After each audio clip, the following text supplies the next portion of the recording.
na dyan yung tinatawag na early procurement activity. Kasi under the present situation, basta nag-submit ang presidente ng budget sa Congress, which is around July or August, dapat na pwede nang mag-procure short of award ang mga ahensya so that by January 1st, i-award na lang nila. So, we are going to implement that. Next. So, these are the 197 infrastructure projects that the Marcos administration will implement. Okay. So when Mr. Marcos took over, he inherited many ready-to-implement projects. Okay. That is not like the situation when President Duterte took power from President Aquino. Okay. Kasi it takes a while before you can prepare a project. Merong pre-feasibility, feasibility study, detailed engineering. Sometimes it takes about 2 years to prepare that. So, swerte tayo na nang pumasok sa presidente, meron ng 197 infrastructure projects. And in fact, in the past, before President Duterte, I look at the numbers and look at infrastructure as a percent of GDP. It was only 2%. Okay, 2%. That's not sustainable, and that's very low compared to our ASEAN neighbors. Kaya pag kinukumpare tayo sa Singapore, Malaysia, Indonesia, kawawang-kawawa tayo. Kasi hindi tayo talaga nag-i-invest sa infrastructure. Ngayon nakikita naman ninyo, nag-i-invest na tayo, di ba? So that's the one. Okay, we have physical connectivity. So lagi ko sinasabi yan, hindi lang physical connectivity but also digital connectivity. Kasi kailangan connect natin lahat yung 2,000, ilan ba islands natin? 7,200 islands, di ba? Correct. So we have to interconnect all this to make really an economic giant. You know? So yeah, physical connectivity, 121 projects out of 197. But itong Build Better More ni Presidente Marcos has a twist. No? Itong this time, we will use public-private partnership. We will involve the private sector. And so, next slide. Sa next slide, makita mo yan, no? Out of 197 projects worth 8.7 trillion pesos. Yung public-private partnership, there are some 41 projects which are called public-private partnership. So kasi alam naman namin hindi naman kaya ng gobyerno lahat yung 8.7 trillion within that. So we are involving the private sector. And the way to do that is by improving the public-private partnership framework. Next slide, please. Oh, okay. But before that, we go to this debt to GDP ratio. Kasi lagi natin tinitingnan yung ang laki-laki na ng utang ng Pilipinas. No? Actually, hindi naman masamang mangutang if you are going to invest it in the right places. No? So kung magpapatayo ka ng mga highways, mga bridges, subway, train, ganyan. Okay naman mangutang. But still, our debt to GDP ratio is manageable. Okay? Ang rule of thumb is if 60% is okay, manageable yan. But in fact, our debt to GDP ratio before the pandemic was only 39.6%. 39.6%. But because of the pandemic, humina yung ekonomiya, tapos kailangan tayong bumili ng mga injections, di ba? Kailangan natin magbigay ng ayuda. So the debt to GDP ratio went up. But it's going down. In fact, the debt to GDP ratio right now is 60.2%. That is lower than the medium-term forecast of 61.2%. So we're managing our debt well. Our debt deficit to GDP ratio, again, as a result of the pandemic. Before the pandemic, our deficit to GDP ratio was only 3%. But because of the pandemic, humina ekonomiya, hindi tayo nakakolekta ng buwis, and then we have to spend a lot of money, so tumaas yan. So, but it's now going down also. Our medium-term forecast is that the deficit to GDP ratio will be around 3% by the end of the president's term. Okay? Next. So ito yung narrowing of the fiscal deficit during the post-pandemic led to stabilization of debt to GDP ratio. So makikita ninyo, we are borrowing more domestically, yung blue, yung dark blue versus yung light blue, which is foreign. Okay? Sinadya namin yan. That's really a strategy because we don't want to borrow heavily from abroad. Kasi yun nga, the risk, yung tinatawag na foreign exchange risk.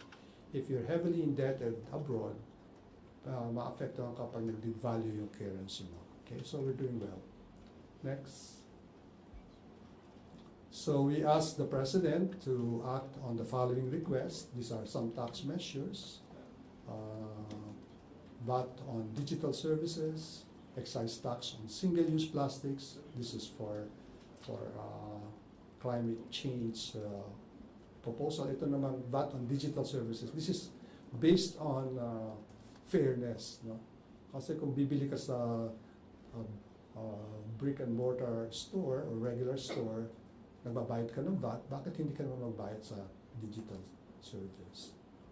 So next, so we requested also the President to encourage local government units to expand its revenue sources and boost spending to support local and national growth. So ang message dito is that it's really an all-of-government approach. No? Hindi lang national government ang magkagastos, but also the corporations, government corporations, including GSIS and SSS, but also the local governments. Kasi ang situation ng local governments ngayon is they are in a surplus position. Surplus sila. Ang national government deficit. So bakit naman LGUs continue to be dependent on the national transfers despite its broad powers to raise sources of revenue? Lagi silang nakaasa sa transfer from the national government, and hindi nila ang tawag namin low absorptive capacity to improve the quality of public goods and services that they are supposed to deliver. So, kumbaga, sinasabi natin sa LGUs, bilis-bilisan naman yung paggastos ng pera. Okay? Next, so these are the proactive responses to external developments, so yung RCEP, etc. So, more free trade agreements, etc. Next. And then, ito na yung sinasabi ko na yung public-private partnership. Ito pala, ano ito mga amendments for the implementation of structural reforms. These are the structural reforms that we implemented at the height of the crisis. Okay. All right, next. All right, so we've been meeting with, so we have, pinagmamalaki ko ito lagi, na during the height of the crisis, we didn't sit idly by and wait for the virus to subside. No? We did our homework. So we did some of these reforms, but ang tanong natin, so na-reform natin to, nariyan ng batas, na-implement pa siya. So it turned out na some of them are not yet being implemented kasi kailangan pa ng IRR ng mga individuals. So parang, teka muna, pinagmamalaki ko ito, wala, hindi pa pala gumagalaw. So ngayon, gumagalaw na siya. Okay. Next. Alright. So yung let me go back, wala dito sa slide eh. Yung sa public-private partnership, makaramihan doon, about 1/3 of the 197 projects are actually to be implemented through public-private partnership. And mabilis na ang proseso ngayon. And in fact, we just passed a new law, Public-Private Partnership Code, na mas magpapabilis pa ng implementation. It takes many years for public-private partnership. Mga 2 years, at least. Mabilis na 2 years. Pero nung there are some projects under this administration, we were able to implement rather quickly. For example, yung Ninoy Aquino International Airport, we were able to do that in 11 weeks. Okay? So bubuksan na yung bid niyan by December, and then mababago na natin yung Ninoy Aquino International Airport. There's another project which we are able to complete within 7 weeks, yung extension ng T-Plex, yung mga papuntang Baguio, di ba? Meron kang SCTEX, ng T-Plex, i-extend yun hanggang La Union. Yan, that was completed in 7 weeks. So mabilis na ngayon talaga yung public-private partnership, and we hope to implement those hand in hand with the other projects. So I'll stop here. Okay. Thank you so much, Secretary Diokno, for presenting the current state of the Philippine economy, which looks very optimistic under the Marcos administration. Are there any questions? Okay, let's start with Eden. Eden Santos, Net 25. Secretary, thank you po sa inyong briefing. Doon lang po ako sa mas malapit sa sikmura ng ating mga kababayan. Ano po yung aasahan ng mga Pilipino sakaling matamo po yung target na 2 to 4% na inflation na binabanggit po ninyo? Paano po ito mararamdaman? Kasi sa ngayon ay patuloy pa rin mataas yung presyo ng mga bilihin at may panukala pa nga po na gawing per kilo ang itlog. Ano po? Ano po yung mararamdaman ng ating mga kababayan kapag natamo natin yung 2 to 4% na inflation rate? Unang-unang, wala dito sa deck kasi yung employment situation natin really is also very bright. No? Ang unemployment natin ngayon at the moment is 4.5%. No? Mababa na yan compared sa other years. And in fact, it's lower than what is in the medium-term public program, medium-term economic program ni Presidente. Kasi. So, and also the quality of employment has improved. No? Yung dati na tinatawag na underemployment rate, ano ba ibig sabihin ng underemployment rate? Ang underemployment, ang ibig sabihin nun, may trabaho ka na, pero tatanungin ka, are you looking for a better job? Pag sinabi mong yes, underemployed ka. That used to be 26%. Ngayon, lowest ever, 10.4%. So gumanda na yung employment situation.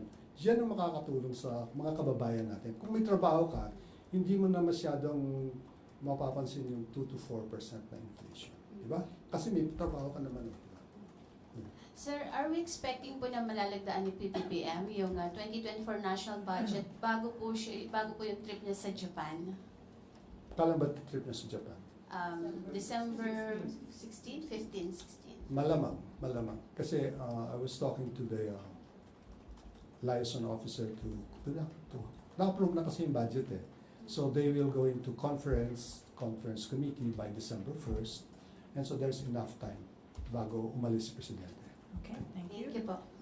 Maricel, did you have a question? Maricel Halili, TV5. Hi, sir. Magandang umaga po. Sir, just a clarification. What was the reaction of the President when you asked him when you requested him to certify as urgent yung 4 na bills natin for the, para sa revenue?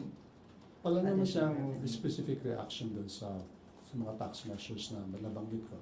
May reaction siya doon sa LGUs, mga ganun. So, in general, okay naman yung report. It's like a brief on the state of the economy. So I'm not expecting the President to have specific reaction to it. But how should we interpret this, sir? Will he certify these measures as urgent? That you have to ask the President that. I don't have the power to certify. Ivan Mayrina, Thank you, GMA7.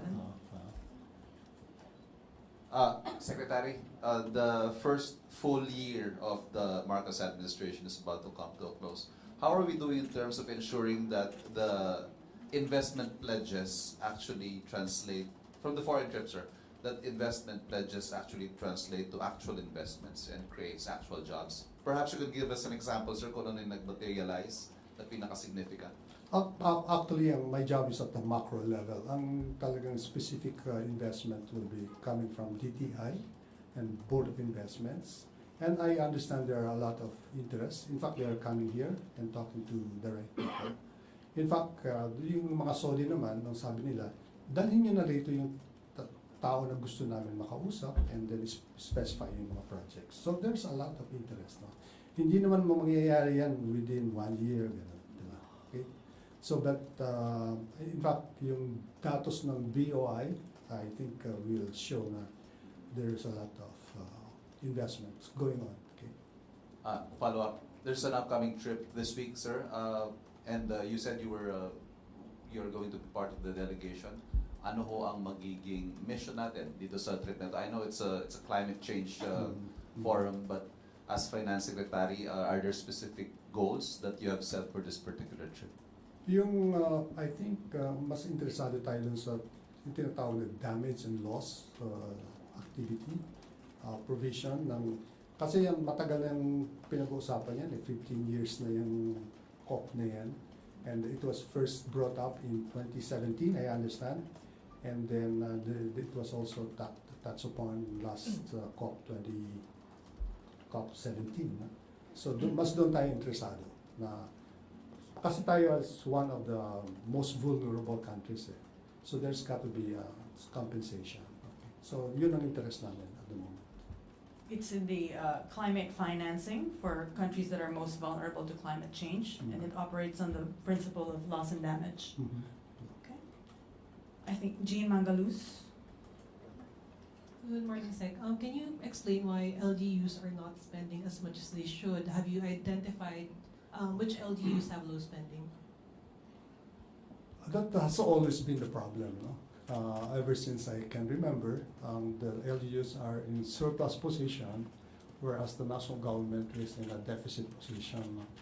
And nung time namin, I think one of the reasons is that LGUs by nature, or LGU officials by nature are kind of shy to invest in some projects. No?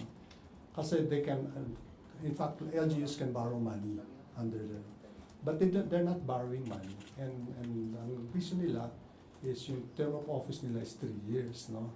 So you spend 1 year preparing your feasibility study, etc. Tapos ipipresent mo yung sa banko, year 2. So tatakbo na naman siya ng re-election, wala pa siyang napapakita pero may utang siya. So yun baka magaganong issue, no?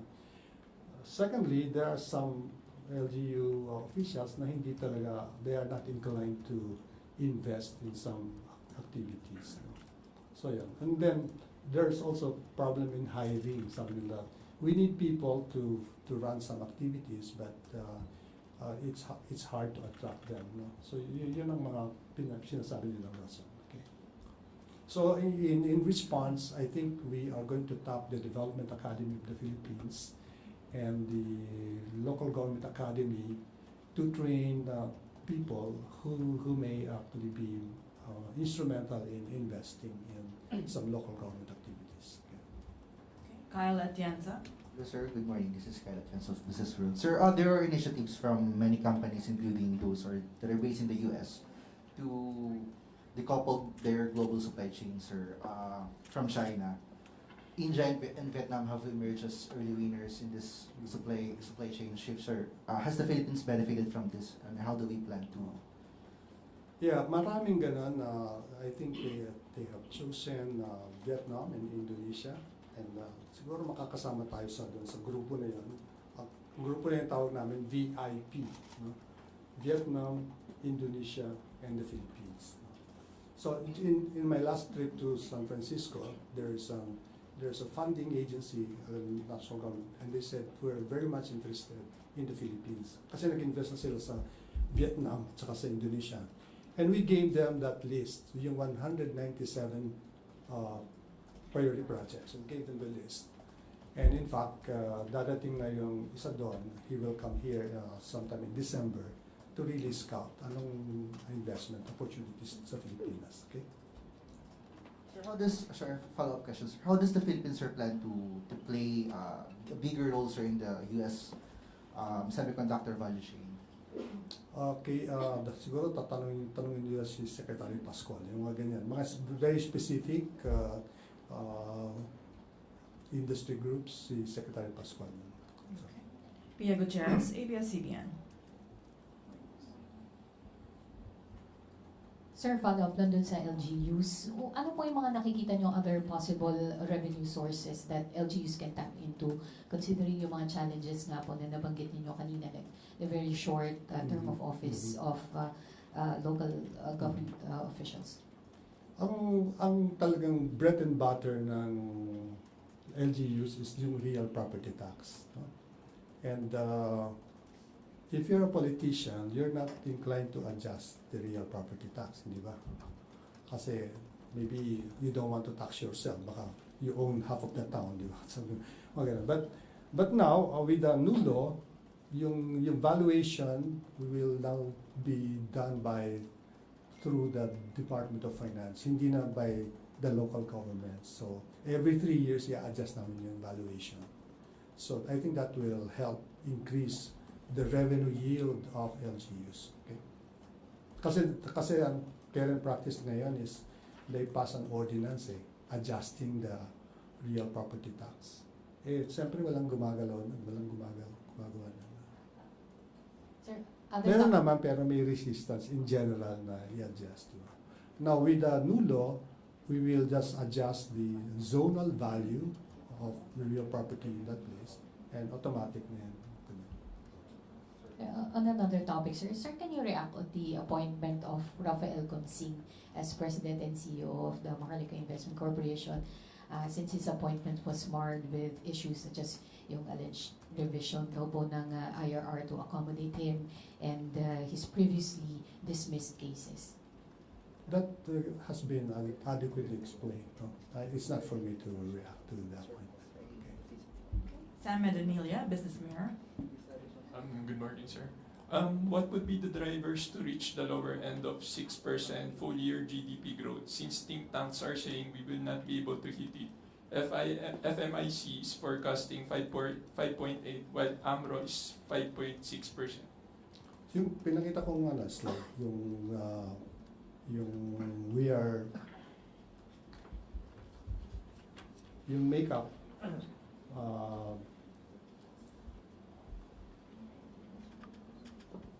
hindi mo ba nakita anong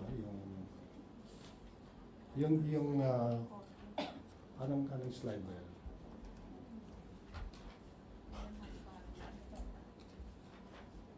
There's a series of slides I showed, no?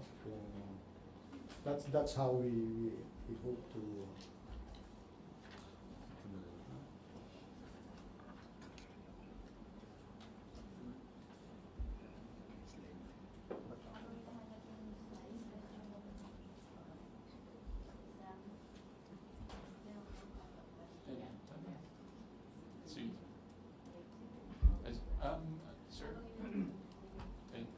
Sir, another topic. May update rin po kaya sila kung may action na si President dun sa proposal nila extension for Executive Order 66, yung para po sa tariff? I think that's Executive Order 10, if I'm not mistaken. Now, there will be a hearing to be conducted by the Tariff Commission on December 1st. Okay? Yeah, you know. Yung sa slide, sir. Which slide? Okay.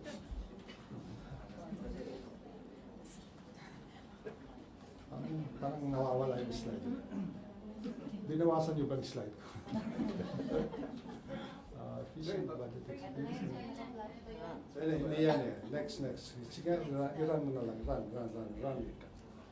Next slide.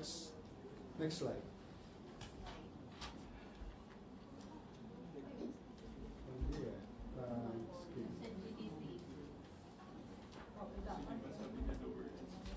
Okay.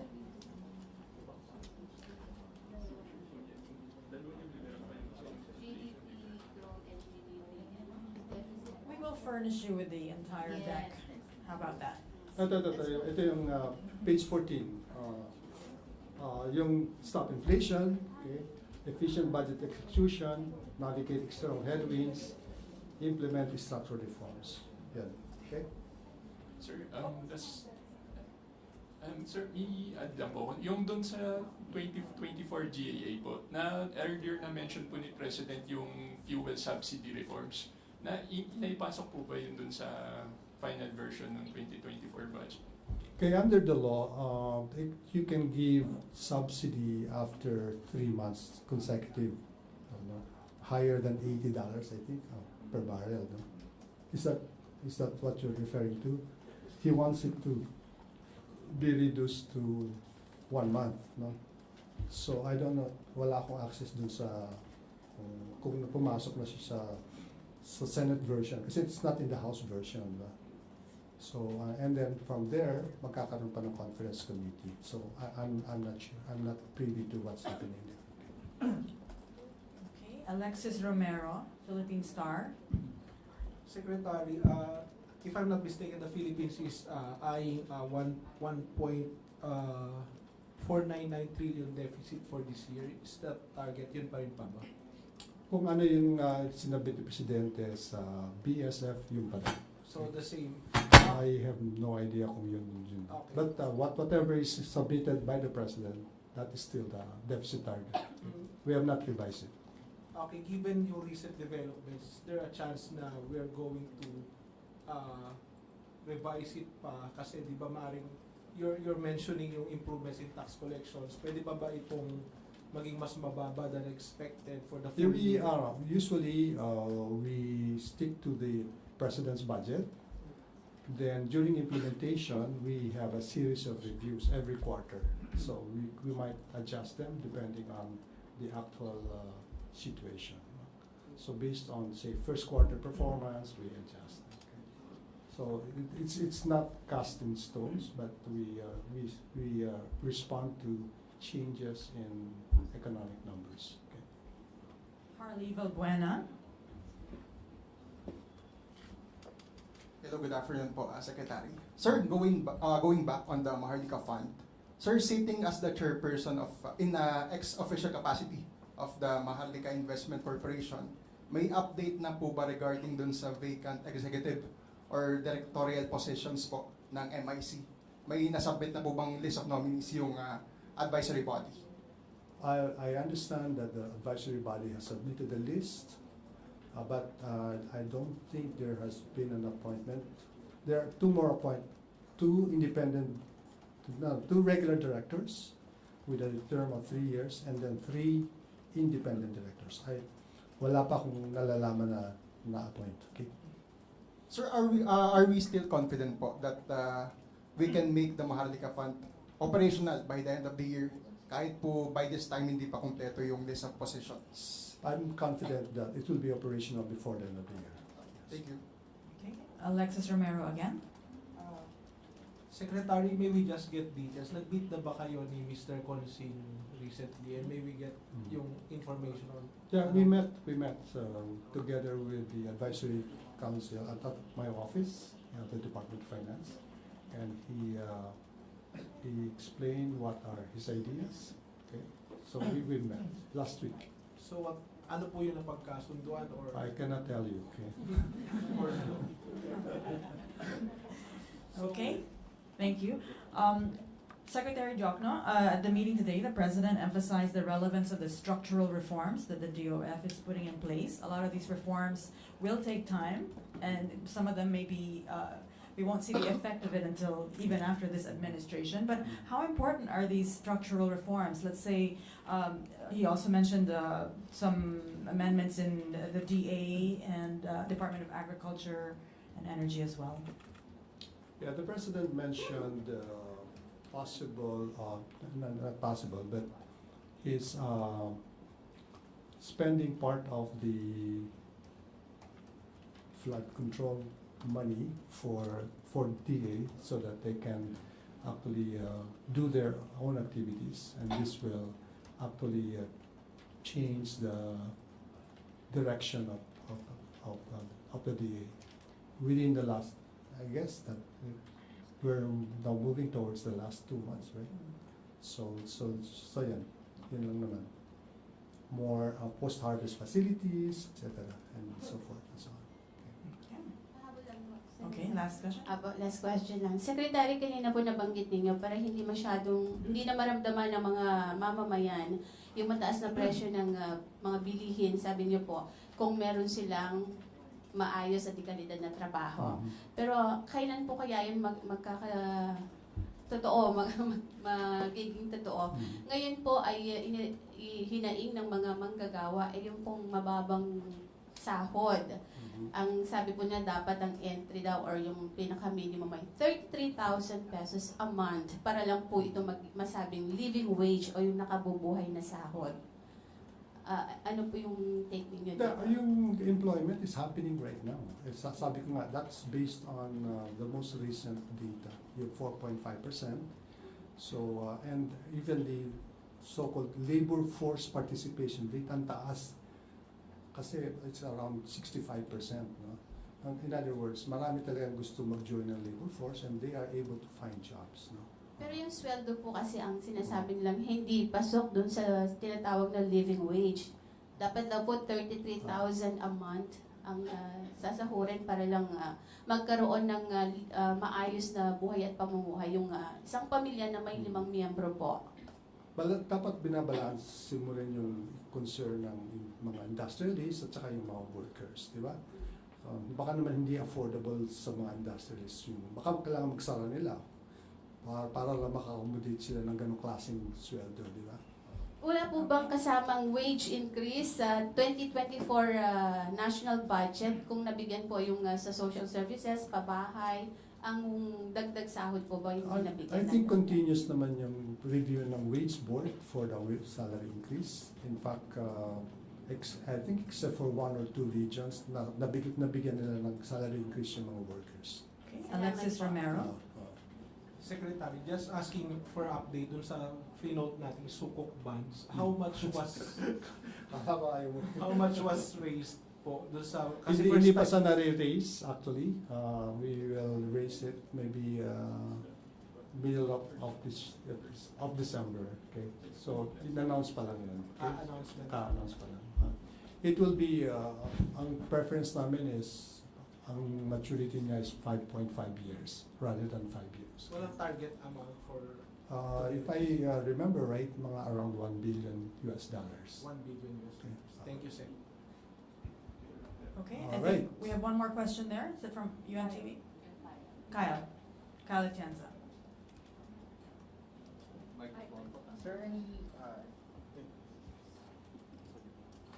Sir, a bill seeking to amend the CREATE Act has already been filed at the House, sir. With the author, Congressman Salceda, saying that it should also consider the possible impact of the 15% global minimum for corporate tax, sir. Sir, what's your comment on this, sir? Yung 15% global minimum corporate income tax, ano yan eh, it's an advocacy by OECD, no? Hindi natin alam kung matutuloy yan dahil right now our corporate income tax is 25 to 2025, no? So baka it's too early to go to 15%. But that's a good floor. Alam mo, importante ng 15% is the tawag nila race to the bottom.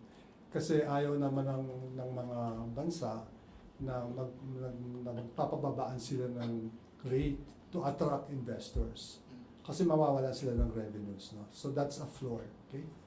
But sir, some economists who were supportive of the original CREATE law, sir, have warned that further lowering taxes under the bill could do more harm than good, sir. Any comment on that, sir? Kaya you have to weigh whether you can really afford the 15%.